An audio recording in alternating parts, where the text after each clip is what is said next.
Nous estimons que la dette s'analyse d'abord de par ses origines. Les origines de la dette remontent aux origines du colonialisme. Ceux qui nous ont prêté de l'argent, ce sont ceux-là qui nous ont colonisés. Ce sont les mêmes qui géraient nos États et nos économies. Ce sont les colonisateurs qui endettaient l'Afrique auprès des bailleurs de fonds, leurs frères et cousins. Nous étions étrangers à cette dette. Nous ne pouvons donc pas la payer. La dette, c'est encore le néocolonialisme où les colonisateurs se sont transformés en assistants techniques. En fait, nous devrions dire qu'ils se sont transformés en assassins techniques. Et ce sont eux qui nous ont proposé des sources de financement, des bailleurs de fonds internes que l'on emploie chaque jour, comme s'il y avait des hommes dont le bâillement suffisait à créer le développement chez les autres. Ces bailleurs de fonds nous ont été conseillés, recommandés. On nous a présenté des montages financiers alléchants, des dossiers. Nous nous sommes endettés pour 50 ans, 60 ans, même plus.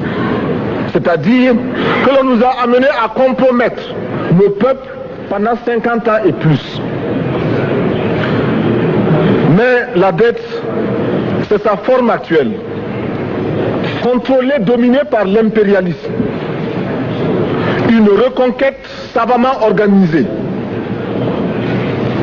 pour que l'Afrique, sa croissance, son développement obéissent à des paliers, à des normes qui nous sont totalement étrangères, faisant en sorte que chacun de nous devienne l'esclave financier, c'est-à-dire l'esclave tout court, de ceux qui ont eu l'opportunité, la ruse, la fourberie de placer les fonds chez nous avec l'obligation de rembourser. On nous dit de rembourser la dette. Ce n'est pas une question morale. Ce n'est pas une question de ce prétendu honneur que de rembourser ou de ne pas rembourser. Monsieur le Président, nous avons écouté et applaudi le Premier ministre de Norvège lorsqu'elle est intervenue ici même. Elle a dit, elle qui est européenne, que toute la dette ne peut pas être remboursée. La dette ne peut pas être remboursée.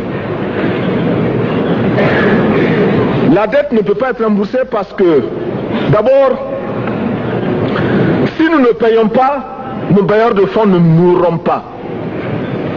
Soyons-en sûrs. Par contre, si nous payons, c'est nous qui allons mourir. Soyons-en sûrs également. Ceux qui nous ont amenés, ceux qui nous ont conduits à l'endettement, ont joué comme dans un casino. Quand ils gagnaient, il y avait plein de débats. Maintenant qu'ils ont perdu au jeu, ils nous exigent le remboursement.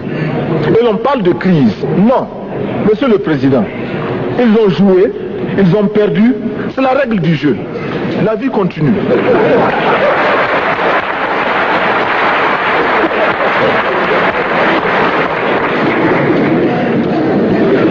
Nous ne pouvons pas rembourser la dette parce que nous n'avons pas de quoi payer. Nous ne pouvons pas rembourser la dette parce que nous ne sommes pas responsables de la dette.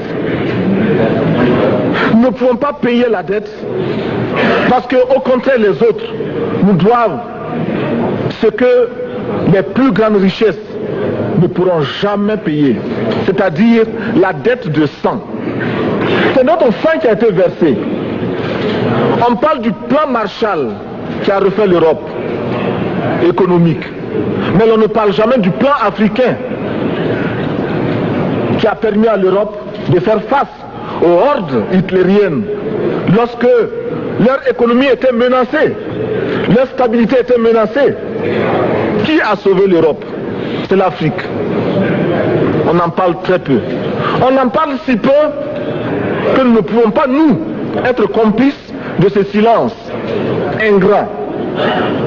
Si les autres ne peuvent pas chanter nos louanges, nous avons au moins le devoir de dire que nos pères furent courageux et que nos anciens combattants ont sauvé l'Europe et finalement ont permis au monde de se débarrasser du nazisme. La dette, c'est aussi la conséquence des affrontements. Et lorsque l'on nous parle aujourd'hui de crise économique, l'on oublie de nous dire que la crise n'est pas venue de façon subite. La crise existe de tout temps. Et elle ira en s'aggravant chaque fois que les masses populaires seront de plus en plus conscientes de leurs droits face aux exploiteurs. Il y a crise aujourd'hui parce que les masses refusent que les richesses soient concentrées entre les mains de quelques individus. Il y a crise parce que quelques individus déposent dans des banques à l'étranger des sommes colossales qui suffiraient à développer l'Afrique. Il y a crise parce que face à ces richesses individuelles que l'on peut nommer, les masses populaires refusent de vivre dans les ghettos, dans les bas quartiers. Il y a crise parce que les peuples partout refusent d'être dans Soweto face à Johannesburg. Il y a donc lutte, et l'exacerbation de cette lutte amène les tenants du pouvoir financier à s'inquiéter. On nous demande aujourd'hui d'être complices de la recherche d'un équilibre. Équilibre en faveur des tenants du pouvoir financier, équilibre au détriment de nos masses populaires. Non, nous ne pouvons pas être complices. Non, nous ne pouvons pas accompagner ceux qui sucent le sang de nos peuples et qui vivent la sueur de nos peuples. Nous ne pouvons pas les accompagner dans leur démarche assassine. Monsieur le Président, nous entendons parler de clubs. Club de Rome, club de Paris, club de partout. Nous entendons parler du groupe des 5, du groupe des 7, du groupe des 10, peut-être du groupe des 100, et que sais-je encore. Il est normal que nous créions notre club et notre groupe. Faisons en sorte que dès aujourd'hui, Addis Abeba devienne également le siège, le centre d'où partira le souffle nouveau, le club d'Addis Abeba. Nous avons le devoir aujourd'hui de créer le front uni d'Addis Abeba contre la dette.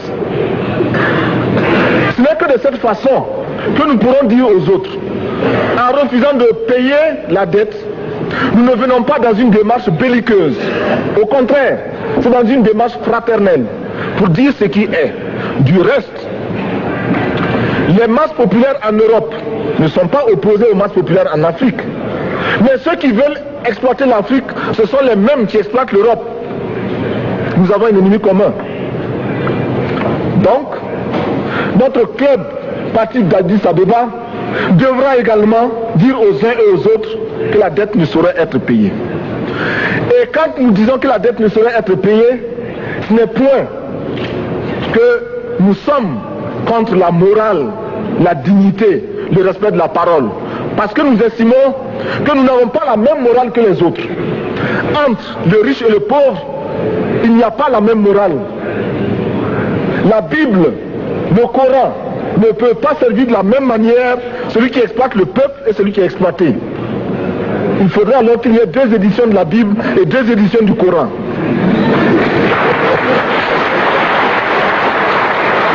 Nous ne pouvons pas accepter qu'on nous parle de dignité. Nous ne pouvons pas accepter que l'on nous parle de mérite de ceux qui payent et de perte de confiance vis-à-vis de ceux qui ne paieraient pas.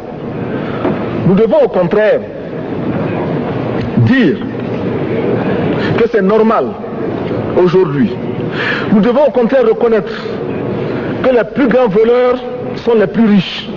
Un pauvre, quand il vole, ne commet qu'un larcin ou une peccadille, tout juste pour survivre par nécessité.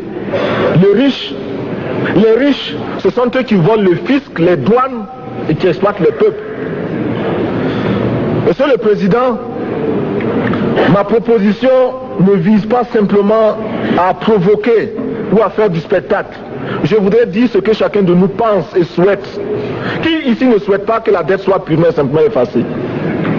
Celui qui ne le souhaite pas, il peut sortir, prendre son avion et aller tout de suite à la Banque mondiale payer.